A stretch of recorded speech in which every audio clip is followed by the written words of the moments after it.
Hello and welcome to my YouTube channel. अच्छा, इस channel पे मैं क्लास 9 फिज़िक्स एग्जांपल्स और न्यूमेरिकल्स को डिस्कस करूँगा और उनको सॉल्व करूँगा। और जब क्लास 9 के कंप्लीट हो जाएंगे उसके बाद क्लास 10 और फर्स्ट ईयर और सेकेंड ईयर के लिए भी मैं उन एग्जांपल्स को भी मैं सॉल्व करूँगा और उन पे भी वीडियोस बनाऊँगा। ना सिर्फ हम एग्जांपल्स और न्यूमेरिकल सॉल्व करेंगे, हम असाइनमेंट्स भी सॉल्व करेंगे और एमसीक्यूज भी सॉल्व करेंगे। तो ये स्टार्ट मैंने केपी के बोर्ड से लिया है, लेकिन ये जो न्यूमेरिकल्स है, ये जो एग्जांपल्स है, ये सिर्फ केपी के बोर्ड के लिए नहीं है, बाकी बोर्ड भी इससे फ़ायदेमंद हो सकते हैं। ठीक है, तो चलिए जी, क्लास 9 फिजिक्स के एग्जांपल नंबर 1 से स्टार्ट करते हैं, जो कि 1.1 है। वो कहता है average distance between earth and moon is 384,400,000। Right the number in standard form और साइंटिफिक नोटेशन। अच्छा, जब भी हम स्टैंडर्ड फॉर्म या साइंटिफिक नोटेशन में नंबर को लिखते हैं, ये दोनों एक ही चीज़ है। Standard form, scientific notation, power of 10। तो पहले हम कोई नॉन ज़ीरो डिजिट लिखते हैं, ठीक है जी। उसके बाद पॉइंट डालते हैं। नॉन ज़ीरो डिजिट से मेरा मुराद 1 से लेकर 9 कोई भी डिजिट है, ठीक है जी। तो 1 हो गया, 2 हो गया, जो भी डिजिट है नंबर को दे के आपने उसके बाद पॉइंट डालना है।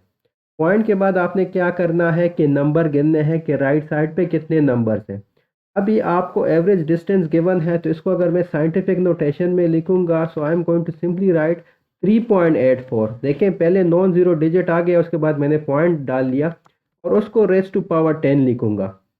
रेस टू पावर 10, अब पावर के साथ मैंने कौन सा जो है डिजिट लिखना है, वो आपने इधर काउंटिंग करनी है, क्योंकि जो भी नंबर है अगर उसमें पॉइंट नहीं गिवन तो उसका पॉइंट बेसिकली एंड में है। ठीक है जी, ये 384,400 जो है, इसका पॉइंट इधर है।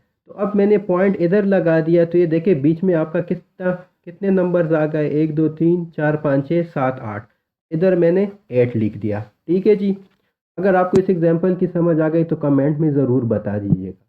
अच्छा, अब है असाइनमेंट 1.1। वो कह रहा है कि the mass of earth is this much, right in standard form और साइंटिफिक नोटेशन। ठीक है जी।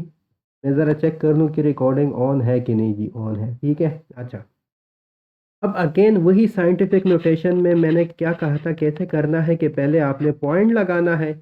5.98 मैंने लिख दिया। आप इधर ज़ीरो भी लगा सकते हैं, कोई इशू नहीं है, 5.98 भी काफ़ी है। अच्छा, अगेन ये जो नंबर है इसका पॉइंट इधर मौजूद है, तो आपने इधर से लेकर कितने इधर तक कितने डिजिट्स हैं वो आपने काउंट करने हैं। ये 3 हो गए, ये 6 हो गए, 9 हो गए, 12 हो गए, 15 हो गए, 18 हो गए, 21 हो गए एंड फाइनली 24 हो गए, क्योंकि 5 के बाद हमने पॉइंट लगाना है। ये 10 रेज़ टू पावर 24 जो है आप उसको लिख सकते हैं। यूजुअली ये केजी है, तो इधर आप केजी डाल दें। ठीक है जी, जो भी यूनिट है आप वही यूनिट डाल लें। तो ये साइंटिफिक नोटेशन में लिख दिए गए, ठीक है। अच्छा, उसके बाद हम एग्जांपल 1.2 पे जाते हैं। वो कहते हैं find the number of seconds in a year and right the answer in standard form scientific notation. ठीक है, नोटेशन की स्पेलिंग ज़रा गलत है, तो इसको आप देख सकते हैं कि इसकी करेक्ट स्पेलिंग क्या है। तो ये आपके पास NOTATION है, ठीक है, इधर एक टी मिसिंग है। अच्छा, तो पहले ये है कि आपने एक साल में नंबर ऑफ सेकंड्स फाइंड करने हैं और फिर उसको साइंटिफिक नोटेशन में भी लिखना है। इसका सोल्यूशन क्या होगा, देखें, हमें पता है कि 1 ईयर में आपके पास 365 डेज होते हैं। ठीक है, तो ये मैंने 365 डेज लिख दिए। हमें ये भी पता है कि एक दिन में 24 घंटे होते हैं। देखिए, हम बड़े यूनिट से जा रहे हैं छोटी यूनिट की तरफ। ठीक है, स्टेप वाइज इसको सॉल्व कर रहे हैं। ठीक है, अब एक डे में 24 आवर्स होते हैं, तो अब 365 डेज में या 1 ईयर में आवर्स कितने होंगे, तो आप लिख सकते हैं कि जी 365 मल्टीप्लाई बाय 24, ये है number of hours in 1 year. लेकिन उसने नंबर ऑफ सेकंड्स का पूछा है, तो हम एक और यूनिट, एक दूसरी यूनिट मिनट पे चले जाते हैं। अब हमें पता है कि 1 आवर में 60 मिनट्स है। इस नंबर ऑफ आवर्स को कन्वर्ट करने में, मिनट्स में कन्वर्ट करने में, मैं क्या करूँगा कि 1 year is equal to 365 multiply by 24। ये टोटल नंबर ऑफ आवर्स थे, अब मैं इसको मिनट में कन्वर्ट करूँगा तो ये 60 हो जाएगा। अब 1 ईयर में आपके पास इसको मल्टीप्लाई करके जो भी आता है उतने मिनट्स हैं। लेकिन अगेन ये जो मिनट्स है इसको मैंने कन्वर्ट करना है सेकंड में, क्योंकि उसने सेकंड मांगा है। तो 1 मिनट में 60 सेकंड होते हैं। ठीक है जी, तो मैं क्या करता हूँ कि अगेन इसको 60 के साथ मल्टीप्लाई करता हूँ, क्योंकि ये आपके पास नंबर ऑफ मिनट्स है। इन तीनों को मल्टीप्लाई करें, ये 1 ईयर में उतने आपके पास मिनट्स है। इन दो को मल्टीप्लाई करें, ये 1 ईयर में आपके पास आवर्स हैं। ठीक है, ये इसको मैं कह लेता हूँ ये नंबर ऑफ आवर्स है। ठीक है, 1 ईयर में। ये नंबर ऑफ मिनट्स है 1 ईयर में। आपसे सेकंड का पूछा गया है, तो अब मिनट को आपने सेकंड में भी कन्वर्ट करना है। आपने क्या करना है कि इसके साथ आपने, ये मिनट्स हो गए और ये आपके पास सेकंड्स हो गए। अब इसको आपने मल्टीप्लाई करना है, और जब हम इसको मल्टीप्लाई करते हैं, ईयर को मैं वाई से डिनोट कर लेता हूँ, तो ये आपके पास आ जाता है 31536000। कैलकुलेटर आपके पास एग्जाम में मौजूद होगा, तो इसको मल्टीप्लाई करें, आप मल्टीप्लाई कर सकते हैं। अच्छा, ये काम तो हो गया, number of seconds in a year तो फाइंड हो गए। अब हमने इसको साइंटिफिक नोटेशन में लिखना है। अगेन साइंटिफिक नोटेशन में लिखने के लिए हम क्या करते हैं, इधर मैं लिख लेता हूँ इन साइंटिफिक नोटेशन, आप हेडिंग दे दें और उसको ऐसे लिख लें कि 1 ईयर इज इक्वल टू, देखें अगेन एक नॉन ज़ीरो डिजिट, अब multiply by 10 raise to power क्या होगा, देखें ये 3 हो गए, ये 6 हो गए, ये आपका 7 हो गया, तो ये 10 रेज़ टू पावर 7 सेकेंड्स, या सेकेंड्स को हम ऐसे डिनोट करते हैं, तो ये आपका इसका आंसर हो गया कि 1 year is equal to this much seconds. ठीक है जी। अच्छा, उसके बाद है आपके पास असाइनमेंट 1.2। ठीक है, वो कहते हैं number of seconds in a week find करो।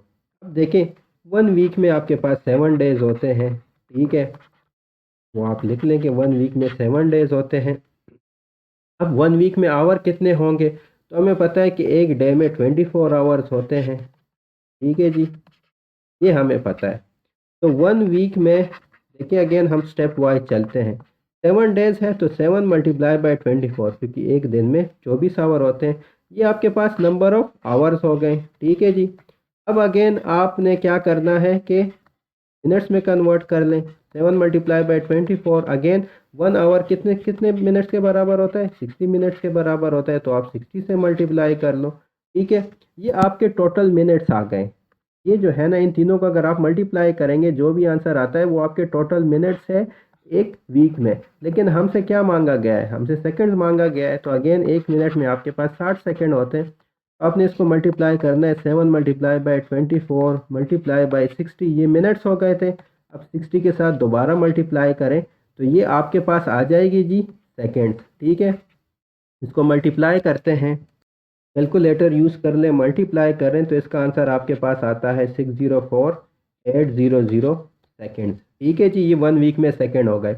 अगेन साइंटिफिक नोटेशन में लिखना है, तो कैसे लिखेंगे, first non zero digit multiply by 10 rays power. अब देखें राइट साइड पे है, इधर आपके पास पॉइंट था, आप कितने पॉइंट्स पीछे आ गए, 1 2 3 4 5, तो आपने 5 के साथ 5 की पावर लिख दिया, तो ये इसका आंसर हो गया। ठीक है जी, साइंटिफिक नोटेशन में।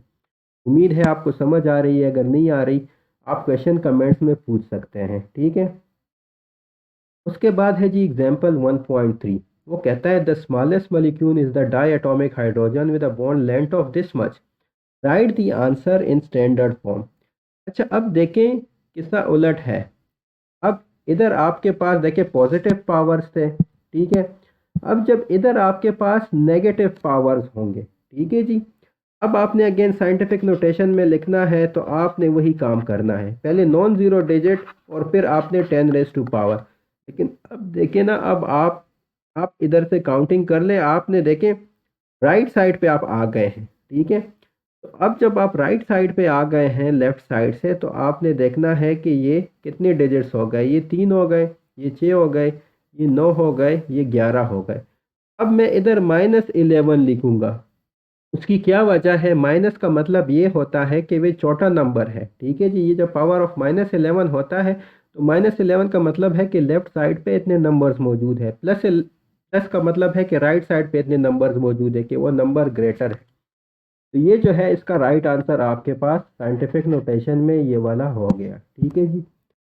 अच्छा, उसके बाद आपके पास क्वेश्चन है adult house fly Muska domestica is having a mass of only this much, right in scientific notation. Again देखिए साइंटिफिक नोटेशन में मैंने आपसे कहा था पहले नॉन ज़ीरो डिजिट होता है, जो कि यहाँ पे 2 है, तो आप 2.14 लिखें। ठीक है, अब आपने अगेन मैयर करना है कि आप कितने डिजिट जो है आपने लेफ़्ट पे आना है, तो ये 3 हो गए, ये 6 हो गए, ये 7 हो गया, ये भी कॉमा है, ठीक है, ये कॉमा है, ये पॉइंट नहीं है।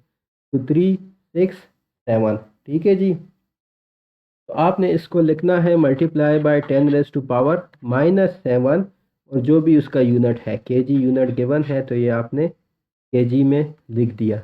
Thank you. अगर आपकी वीडियो पसंद आ गई तो मेरे चैनल को सब्सक्राइब कीजिए। अल्लाह हाफिज़।